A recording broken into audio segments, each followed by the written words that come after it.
convierten en enanos emocionales. ¿Por qué? Te voy a explicar. Porque mientras yo hago lo espiritual, yo soy espiritual. Pero si yo no logro identificar el alma que brega con los conflictos del pasado, que brega con los sentimientos, con el afecto, con la voluntad, y yo no logro identificar esa área de mi ser tripartito, eventualmente, ¿qué va a pasar? El alma va a tomar el control de mi carne.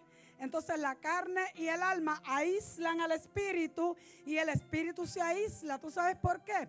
El espíritu no nos obliga a hacer nada. En el principio dijo Dios, no contenderá mi espíritu para siempre con el hombre.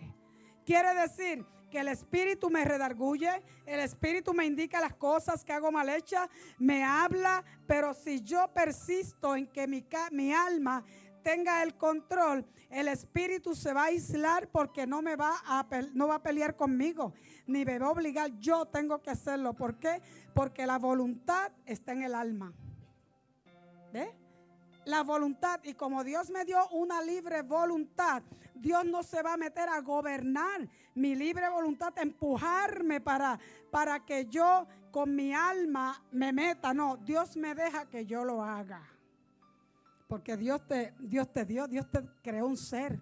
Dios no quería tener robots, títeres, que Él le apretara un botón y ellos hicieran como Él quería. Dios quiso tener hijos. ¿Cómo son mis hijos? Cuando llegaron a la edad se fueron de casa, se casaron, tuvieron hijos y yo no los pude obligar. Así es Dios con nosotros. Pero qué importante es saber que la obra redentora de Jesús ofrece esa redención integral y total en el espíritu, en el alma y el cuerpo. Mire cuál fue el orden de Dios. El orden de Dios para ti, para mí, para el hombre desde Adán es que el hombre se gobierne a sí mismo. Desde Adán Dios le dio, dice que Dios lo puso a cargo de todo. Adán gobernaba todo en el Edén. Adán le puso el nombre a los animales. Adán llamó las frutas. Adán gobernaba todo. Pero entonces, ¿qué pasa? Dios le había dado ese orden para que se gobernara a sí mismo. O sea, que su espíritu debe gobernar. Oye bien, era el Adán espiritual. Que su espíritu debe gobernar sobre el alma, que es las emociones, la mente, la voluntad, y sobre su cuerpo. Sin embargo, por causa de las heridas sufridas en nuestro interior, ese orden se pierde, ya que los conflictos del alma ahogan la expresión del espíritu. Por eso hay que liberar el alma de los conflictos para que el espíritu se pueda mover libremente a través de los canales del alma y mi yo exterior pueda dar pasos en el orden de Dios.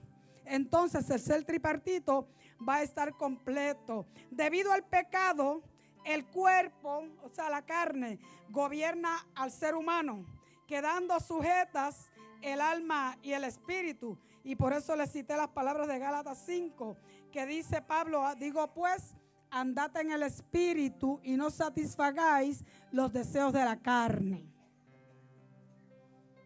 Los deseos de la carne.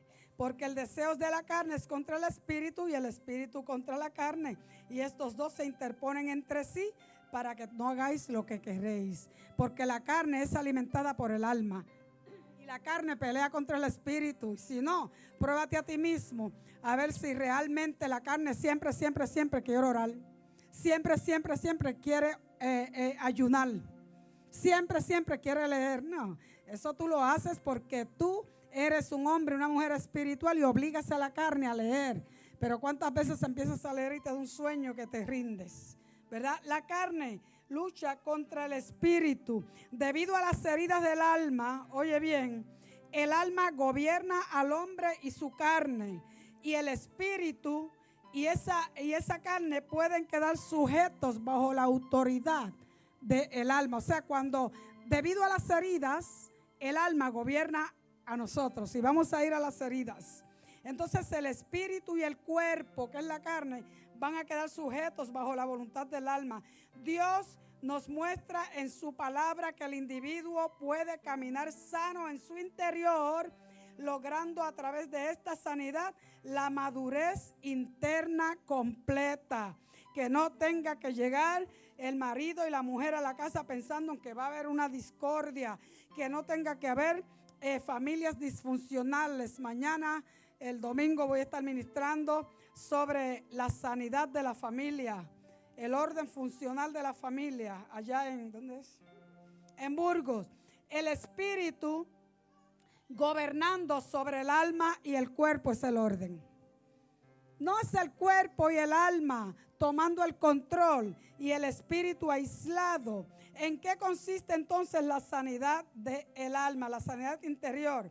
Mire, la sanidad interior está relacionada con el individuo y su pasado. Ahora bien, la sanidad del alma está relacionada con el individuo y su pasado. En la vida emocional no hay espacio ni tiempo. Lo que te afectó en el pasado, que es en la niñez, en la adolescencia o aún en la vida adulta, tiene vigencia en el presente.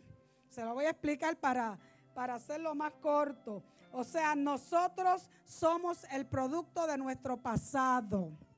Por eso en Cristo las cosas viejas pasaron y todas son hechas nuevas, pero tenemos que bregar con el área emocional, que es donde están todas las emociones almacenadas. Y si mi espíritu se goza, pero mi alma está controlando mis emociones, va a haber conflictos. Y entonces, ¿qué pasa? Aquel niño, todo niño que nace de un vientre, ¿verdad? Todo niño que nace de un vientre, nace de 9 meses. Algunos son 8 mesinos, 7 mesinos, pero todos nacen de ahí. ¿Quién es el modelaje por excelencia de ese niño que nace? La casa, mamá, papá, los familiares, los que estaban